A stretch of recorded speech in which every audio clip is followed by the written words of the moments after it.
بسم اللہ الرحمن الرحیم۔ السلام علیکم، welcome to collection of knowledge. آج میں آپ کے ساتھ بادشاہ اور وزیر کا قصہ شیئر کروں گا۔ اس قصے میں بادشاہ اپنے وزیر سے 3 سوالوں کے جواب طلب کرتا ہے۔ ان جوابوں کے عوض بادشاہ اپنی آدھی سلطنت وزیر کے نام کرنے کا اعلان کرتا ہے۔ بادشاہ کا موڈ اچھا تھا۔ وہ نوجوان وزیر کی طرف مڑا اور مسکرا کر پوچھا، تمہاری زندگی کی سب سے بڑی خواہش کیا ہے؟ وزیر شرما گیا، اس نے منہ نیچے کر لیا۔ بادشاہ نے کہکا لگایا اور بولا، تم گھبراؤ مت، بس اپنی زندگی کی سب سے بڑی خواہش بتاؤ۔ وزیر گھٹنوں کے بل جھکا اور عاجزی سے بولا، حضور آپ دنیا کی خوبصورت ترین سلطنت کے مالک ہیں۔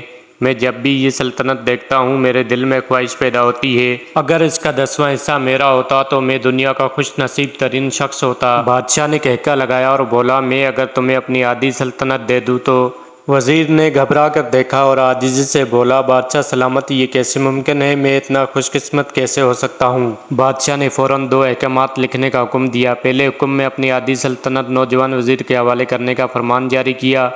دوسرا حکم وزیر کا سر قلم کرنے کا تھا۔ وزیر دونوں احکامات پر حیران رہ گیا۔ بادشاہ نے احکامات پر مہر لگائی اور وزیر کی آنکھوں میں آنکھیں ڈال کر بولا، تمہارے پاس 30 دن ہیں، تمہیں ان دنوں میں صرف 3 سوالوں کے جواب تلاش کرنا ہے۔ کامیاب ہو گئے تو میرا دوسرا حکم منسوخ ہو جائے گا اور تمہیں آدھی سلطنت مل جائے گی، اور اگر ناکام ہو گئے تو پہلا حکم خارج سمجھا جائے گا اور دوسرے حکم کے مطابق تمہارا سر قلم کر دیا جائے گا۔ وزیر کی حالت پریشانی میں بدل گئی۔ بادشاہ نے کہا، میرے 3 سوال لکھ لو۔ وزیر نے لکھنا شروع کر دیے۔ بادشاہ نے کہا، انسان کی زندگی کی سب سے بڑی سچائی کیا ہے؟ وہ رکا اور بولا، دوسرا سوال، انسان کی زندگی کا سب سے بڑا دھوکہ کیا ہے؟ تیسرا سوال، انسان کی زندگی کی سب سے بڑی کمزوری کیا ہے؟ بادشاہ نے اس کے بعد نکارے پر چوٹ لگوائی اور بآواز بلند کہا، تمہارا وقت شروع ہوتا ہے اب۔ وزیر نے دونوں پروانے اٹھائے اور دربار سے دوڑ لگا دی۔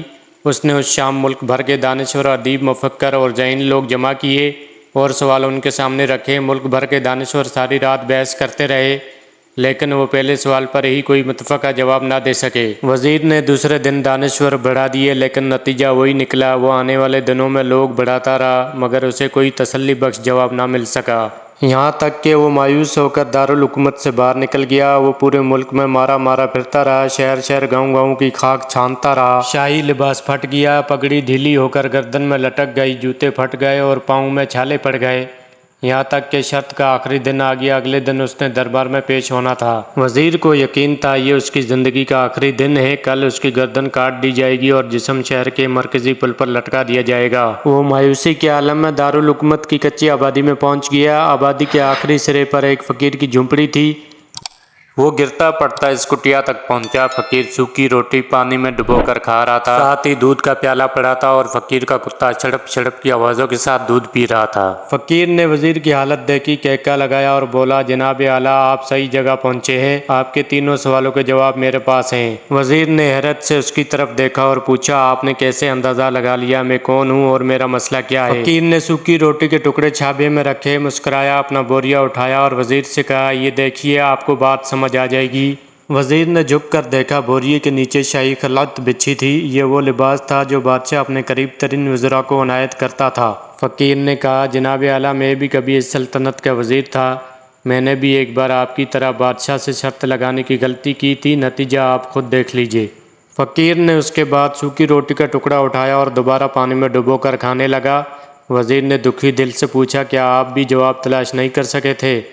فقیر نے کہکا لگایا اور جواب دیا، میرا کیس آپ سے مختلف تھا، میں نے جواب ڈھونڈ لیے تھے اور بادشاہ کو بتا بھی دیے تھے، لیکن اس کے باوجود آدھی سلطنت کا پروانہ پھاڑا، بادشاہ کو سلام کیا اور اس کٹیا میں آ کر بیٹھ گیا جب سے میں اور میرا کتا دونوں مطمئن زندگی گزار رہے ہیں۔ وزیر کی حیرت بڑھ گئی، لیکن یہ سابق وزیر کی حماقت کے تجزیے کا وقت نہیں تھا، جواب معلوم کرنے کی گھڑی تھی۔ چنانچہ اس نے فقیر سے پوچھا، کیا آپ مجھے سوالوں کے جواب دے سکتے ہیں؟ فقیر نے ہاں میں گردن ہلا کر جواب دیا، میں پہلے 2 سوالوں کا جواب مفت دوں گا، لیکن تیسرے جواب کے لیے تمہیں قیمت ادا کرنا ہوگی۔ وزیر کے پاس شرط ماننے کے سوا کوئی چارہ نہیں تھا۔ اس نے فوراً ہاں میں گردن ہلا دی۔ فقیر بولا، دنیا کی سب سے بڑی سچائی موت ہے، انسان کوئی بھی ہو، کچھ بھی ہو، وہ اس سچائی سے نہیں بچ سکتا۔ وہ رکا اور بولا، انسان کی زندگی کا سب سے بڑا دھوکہ زندگی ہے، ہر شخص زندگی کو دائمی سمجھ کر اس کے دھوکے میں آ جاتا ہے۔ فقیر کے دونوں جواب ناقابل تردید تھے۔ وزیر سرشار ہو گیا۔ اس نے اب تیسرے جواب کے لیے فقیر سے شرط پوچھی۔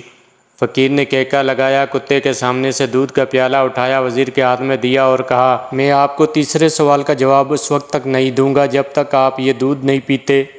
وزیر کے ماتھے پر پسینہ آ گیا، اس نے نفرت سے پیالہ زمین پر رکھ دیا، وہ کسی قیمت پر کتے کا جھوٹا دودھ نہیں پینا چاہتا تھا۔ فقیر نے کندھے اچکائے اور کہا، تمہارے پاس اب دو راستے ہیں، تم انکار کر دو اور شاہی جلاد کل تمہارا سر اتار دے، یا پھر تم یہ دودھ پی لو اور تمہاری جان بھی بچ جائے اور تم آدھی سلطنت کے مالک بھی بن جاؤ گے۔ فیصلہ بہرحال تمہیں کرنا ہے۔ وزیر مخمصے میں پھنس گیا، ایک طرف زندگی اور آدھی سلطنت تھی اور دوسری طرف کتے کا جھوٹا دودھ تھا۔ وہ سوچتا رہا یہاں تک کہ جان اور مال جیت گیا۔ وزیر نے پیالہ اٹھایا اور ایک ہی سانس میں دودھ پی گیا۔ فقیر نے کہکا لگایا اور بولا، میرے بچے، انسان کی سب سے بڑی کمزوری غرض ہوتی ہے جو کتے کا جھوٹا دودھ تک پینے پر مجبور کر دیتی ہے، اور یہ وہ سچ ہے جس نے مجھے سلطنت کا پروانہ پھاڑ کر اس کٹیا میں بیٹھنے پر مجبور کر دیا۔ میں جان گیا تھا میں جوں زندگی کے دھوکے میں آؤں گا، میں موت کی سچائی کو فراموش کرتا جاؤں گا، اور میں موت کو جتنا فراموش کرتا رہوں گا میں اتنا ہی غرض کی دلدل میں دھنستا جاؤں گا، اور مجھے روزانہ اس دلدل میں سانس لینے کے لیے غرض کا غلیظ دودھ پینا پڑے گا۔ لہٰذا میرا مشورہ ہے، زندگی کے ان تینوں حقیقتوں کو جان لو، تمہاری زندگی اچھی گزرے گی۔ وزیر خجالت، شرمندگی اور خود ترسی کا تحفہ لے کر فقیر کی کٹیا سے نکلا اور محل کی طرف چل پڑا۔ وہ جوں محل کے قریب پہنچ رہا تھا، اس کے احساس شرمندگی میں اضافہ ہو رہا تھا، اس کے اندر ذلت کا احساس بڑھ رہا تھا۔ وہ اس احساس کے ساتھ محل کے دروازے پر پہنچا، اس کے سینے میں خوفناک ٹیس اٹھی، وہ گھوڑے سے گرا، لمبی ہچکی لی اور اس کی روح قفس عنصری سے پرواز کر گئی۔ ناظرین اکرام، ہمیں بھی ان تین سوالوں پر غور کرنا چاہیے کہ ہم زندگی کے دھوکے میں آ کر غرض کی دلدل میں تو نہیں پھنس گئے۔